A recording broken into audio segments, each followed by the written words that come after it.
Extrasístoles atriais, extrasístoles supraventriculares. Você já viu essa observação em algum dos seus laudos? Laudo de eletrocardiograma, laudo de Holter 24 horas, ou então até mesmo no teste ergométrico. Nesse vídeo, eu vou explicar tudo para você a respeito desse assunto. Então, fica até o final e se você já gosta desse conteúdo, eu já te peço um like e vem pro vídeo. Agora você pode se tornar membro oficial do nosso canal. Além de inscrito, seja membro e faça parte de um conteúdo exclusivo para você. Se você clicou nesse vídeo, é porque você está interessado em saber sobre essas extrasístoles. As extrasístoles são um tipo de arritmia cardíaca, e as arritmias cardíacas são quaisquer distúrbios no ritmo normal do coração. Como o próprio nome fala, extra significa que é um batimento a mais, que é um batimento que não estava sendo esperado pelo coração. Para que você entenda, nós temos dois tipos basicamente de extrasístoles. Extrasístoles das partes atriais ou supraventriculares, acima do ventrículo, e as extrasístoles ventriculares, que são as extrasístoles originadas da parte muscular do nosso coração. As extrasístoles supraventriculares também podem ser chamadas de atriais ou até mesmo extrasístoles juncionais. E essas extrasístoles, elas originam da região superior do nosso coração. Uma coisa importante saber é que essas extrasístoles, elas podem ter origem tanto em vasos, em artérias ou em veias também do nosso coração. Muitas das vezes, na grande maioria, as veias pulmonares que estão no átrio esquerdo são uma grande fonte de arritmias cardíacas. E também o átrio esquerdo e o átrio direito também são regiões onde essas arritmias podem aparecer. Basicamente, as extrasístoles elas podem aparecer em indivíduos jovens, saudáveis e sem nenhum problema de saúde. Isso é importante, eu vou falar mais adiante. E também nos indivíduos que já são idosos, mesmo que tenham coração normal, sejam saudáveis, é normal, é natural que com o envelhecimento nós vamos tendo áreas de apoptose, que são a morte celular, a programação de perda dessas células que vão fazendo circuitos dentro do coração, dentro dos vasos sanguíneos que fazem essas arritmias aparecer. As extrasístoles supraventriculares atriais podem aparecer em pessoas que têm atriopatias, uma doença dos átrios, e pode ser também uma manifestação desse resultado do átrio dilatado. O crescimento atrial, a dilatação do átrio direito ou então do átrio esquerdo pode ocasionar e gerar as arritmias cardíacas do tipo extrasístoles.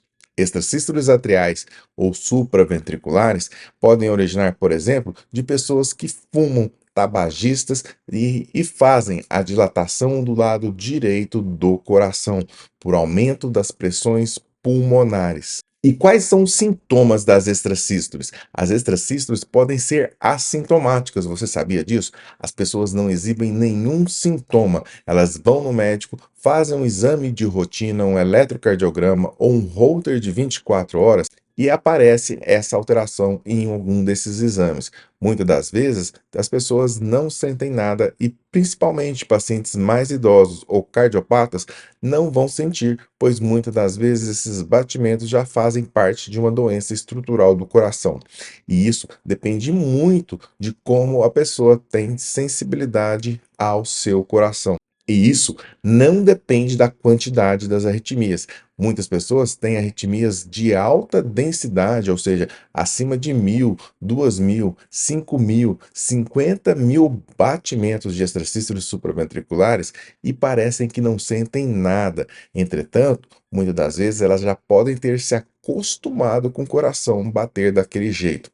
E já tenho pacientes que têm 12 extrasístoles apenas em um dia e sentem sintomas.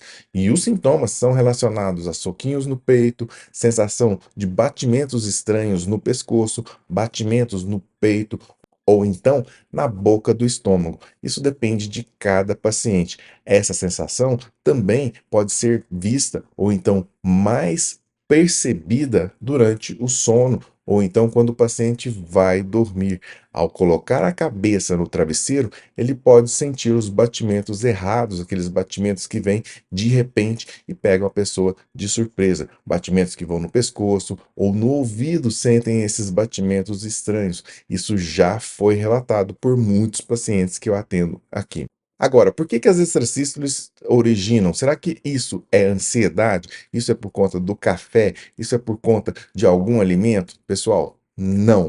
Tirem isso da cabeça. Ansiedade não gera arritmia e nenhum alimento gera arritmia. O que acontece é que algumas pessoas têm focos, têm facilidades ou até mesmo tecidos atriais se adentram para dentro dos vasos sanguíneos e causam regiões que chamamos de anisotropia, são regiões de diferentes densidades, de diferentes organizações teciduais que fazem com que propicie o favorecimento de arritmias, e elas podem deflagrar espontaneamente ou fazer períodos de automaticidade, ou seja, ficar espontaneamente liberando em circuitos em tempos programados, fazendo assim uma automaticidade que deflagra em situações de ansiedade, sim, em situações de adrenalina elevada, que podem deflagrar ou piorar as arritmias. Não é que a ansiedade vai causar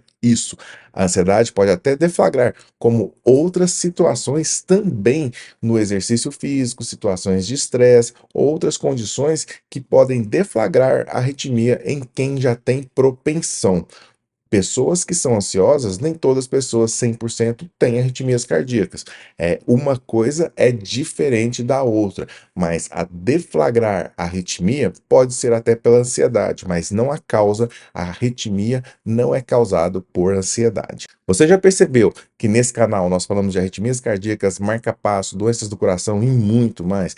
Então, se você não é inscrito, inscreva-se nesse canal e tenha acesso a vídeos diários que eu posto aqui para você. E se você quer conteúdo exclusivo, um Netflix só de vídeos sobre arritmias cardíacas e marca-passo, seja um membro VIP Doutor Arritmia. Sendo um membro VIP Arritmia, você tem acesso a todos os vídeos e mais muitos benefícios para você.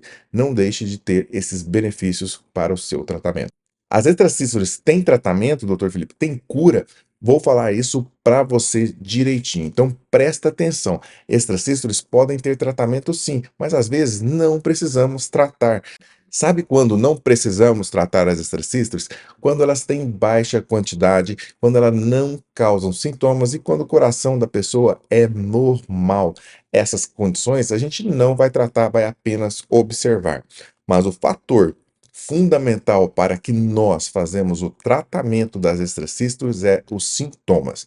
Se a arritmia ela é sintomática, mesmo que ela tenha baixa quantidade ou alta quantidade, nós temos que fazer alguma coisa. Nós temos que aliviar os sintomas da pessoa, principalmente quando esses sintomas são limitantes. Alguns medicamentos são muito bons para tratamento dessas arritmias.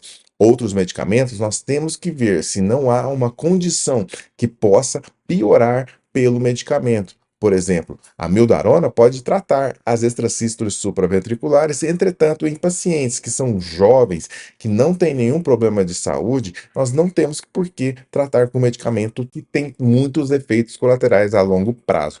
Existem outros melhores, tanto para tratar a extracístole como para compensar essa condição.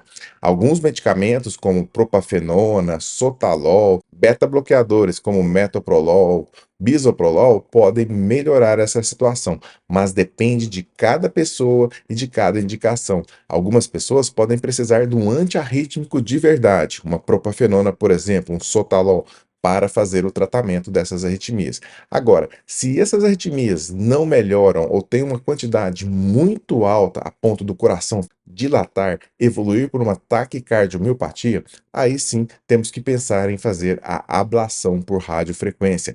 A ablação, ela pode eliminar aquele foco de arritmia cardíaca, propiciando a cura imediata dessa arritmia. As extracístoles supraventriculares, elas podem se organizar em formas de taquicardia, as chamadas taquicardias atriais. Elas podem vir frequentemente associadas com taquicardias atriais e não é incomum eu operar pacientes jovens, 17, 20, 21 anos de idade, que desenvolveram essas arritmias e ficaram frequentes a ponto do coração dilatar. Praticamente 2 ou 3 pacientes no ano eu opero com essas condições de taquicardias atriais que chamamos incessantes. É raro que isso aconteça, mas temos que saber que essa condição pode existir e talvez você que está me assistindo pode ter essa condição. É importante sempre nessas arritmias que são difíceis de tratamento ou que você não está melhorando, procure um médico cardiologista especializado em eletrofisiologia. Esse médico que faz essa especialidade para tratamento das arritmias cardíacas. Talvez você vai precisar de um leque maior de possibilidades de tratamento para que faça corretamente a cura e melhora dos seus sintomas. Eu espero que nesse vídeo eu tenha te explicado direitinho sobre estas síndromes supraventriculares. E se ficou alguma dúvida, eu gostaria que você perguntasse aqui para mim nos comentários. Você tem essa arritmia? Você viu essa arritmia em algum exame do que eu falei? Eletrocardiograma, Holter de 24 horas, no teste ergométrico. Essa arritmia só aparece muito raramente, mas ela te incomoda? Comenta aqui para mim, a sua opinião é muito importante e engrandece o nosso canal.